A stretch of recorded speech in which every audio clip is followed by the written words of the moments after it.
Having an addiction is actually the fastest way to see your subconscious patterns, to get into the depths of your subconscious mind, and actually utilize that exact addiction to heal yourself. Let's talk about it. So, my credentials are a bachelor's degree in psychology, and the fact that I had to do this myself and figure out how to stop smoking nicotine. I was heinously addicted for quite a bit. That's not the point of this, but the point is that I did figure out the pattern. I did figure out the underlying cause of how to uproot the entire problem instead of just shifting it from one thing to another. And if you're anything like me, who had tried to quit many a times, it didn't work. And I was always frustrated that it didn't work. And here's why it didn't work, because it's actually a subconscious attempt to regulate your nervous system. Okay? Addictions are helping us suppress what is too much for us to handle because we haven't learned coping skills or whatever it is for whatever we're suppressing. And it's like not even something that we're consciously aware that we're doing. It's just like, no, I'm gonna hit this. And what you're gonna do, okay? I learned this in like quantum hypno quitting or something. I don't know. I paid for a program to learn like this trick, and it didn't work on its own, but in conjunction with what I'm about to say, it did. So basically what you're going to do is start by identifying every time you feel like a craving to hit your vape, right? For example, and you can interchange whatever addiction for what I'm saying is like the vape. So when you grab it and you hit it, the first step isn't even to say like, no, stop smoking. It's to just become aware of like when you're hitting it, right? So like I grabbed it, right? And then I think in my head, oh, okay, what just happened before I grabbed that? Like, what were we talking about? What was I doing? What happened? Like, what was, in the environment? What was the stimulus? What was I feeling? And just make a note of that. Just simply a note. And basically what you're going to do is keep logging these.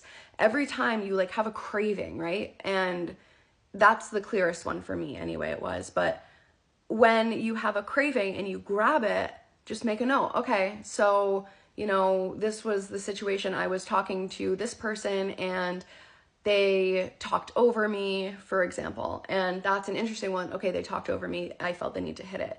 And then another one where, we're in a group setting and I give an idea and it's not really received super well. Like, these are all kind of connecting to the same core wound, right? And there can be multiple core wounds that are like causing you to have these craving behaviors, and just keep track of them. You can see them in like kind of categories, if that makes sense.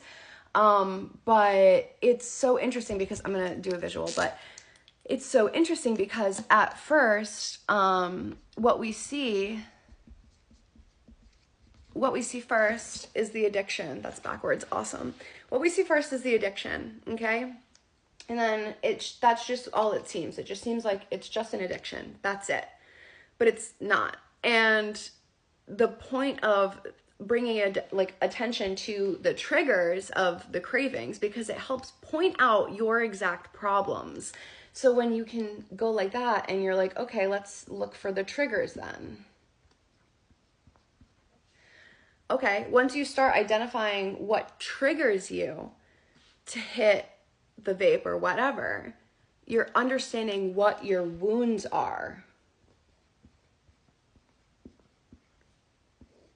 And by understanding what your wounds are is how you learn to heal them, because then you can heal it directly.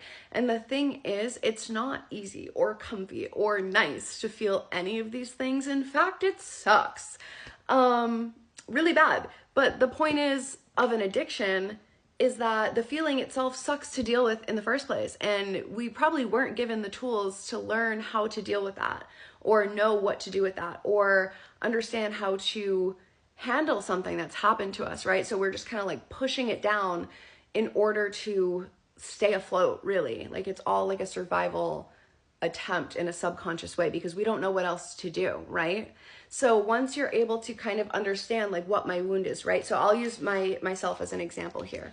So with the addiction that I was dealing with, it was nicotine, right? And it was me smoking. So when I brought awareness to the triggers, for example, I wasn't being heard, not heard. And there's a lot of different like core wounds and stuff like that. And like I said, there can be multiple and they can intertwine. But basically when I'm not feeling heard, that wound, which I've learned recently, and I'm still currently dealing with this, but without nicotine, thank you. Been clean for a bit now. And when you're not heard, it stems from an abandonment wound. And a lot of these things aren't super obvious because like you expect it to look like an obvious abandonment wound, right? Like somebody like walked out on me, or you know what I mean? Like it's not always clear that it can be caused by more than just one thing, right? And trauma isn't what happens to you, but it's what happens in your brain and body as a result of what happens to you. Gabe Mate, okay, love you. And when you're not heard, that stems from an abandonment wound. That's what causes you to seek out some kind of like a nervous system regulation behavior. So basically with all addictions comes from a root wound, right? And to understand what that wound is gives you the key of how to heal it. So if it's coming from an abandonment wound, basically, how do I work on healing that? Again, that's something that I'm learning now, what I'm dealing with now. And one big core way is showing up for yourself, okay? Understanding, is this something that I want to do, or am I like people pleasing and I'm sacrificing my own well-being to appease other people? I'm abandoning myself to continue that. So it's like me perpetuating the pattern, but in different ways, in different areas of my life, right? Yes. So once you can start to heal that wound, once you start addressing that, this starts going away. You start not needing the substance. You start not wanting it because it's not actually fixing the problem. What will fix the problem is regulating your nervous system. What will fix the problem is addressing these core wounds, either by yourself, with a therapist, whatever form may have you, right? So it's interesting how we deem like addiction bad, shame, like, you know, society's like, oh, you suck, whatever, you know what I mean? But it's so interesting because if you look at this, and I'll show you here, what we're looking at is actually the key to the subconscious mind, because what we see initially is simply the addiction, right? All we see is the addiction, and it's the tip of the iceberg. It's only the tip of the iceberg. And when you go deeper, there's more. Just like an iceberg, the subconscious mind is the same way. We have to go inside and understand the reason for our behaviors, the reason why we think the things that we think, you know what I mean? So all of that is your key to reprogramming your own mind, living your best life, being the version of yourself that you want to be.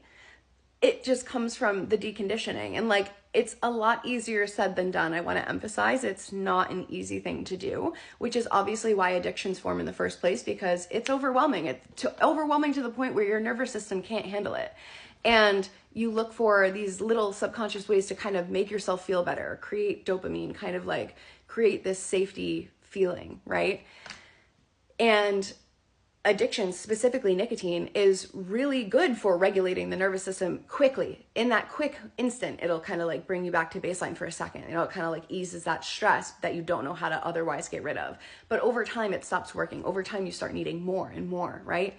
And that's what it is. So basically, once you start to look into it, obviously this shit hurts, but like once you get the tools, once you have a trusted support system, like highly recommend a therapist, like that you resonate with, obviously, because if it's not, it can do more harm too. So that's a whole rabbit hole. But basically just be easy with yourself and understand like, oh, shaming myself isn't going to get me anywhere. In fact, that's maybe even a core wound of mine, right? So then by like shaming yourself for, you know, having this addiction, which comes from like, say, an abandonment wound or a wound, you know, with shame and different things like that, it's perpetuating the cycle, and we don't know how to do anything different because we haven't been introduced to new information.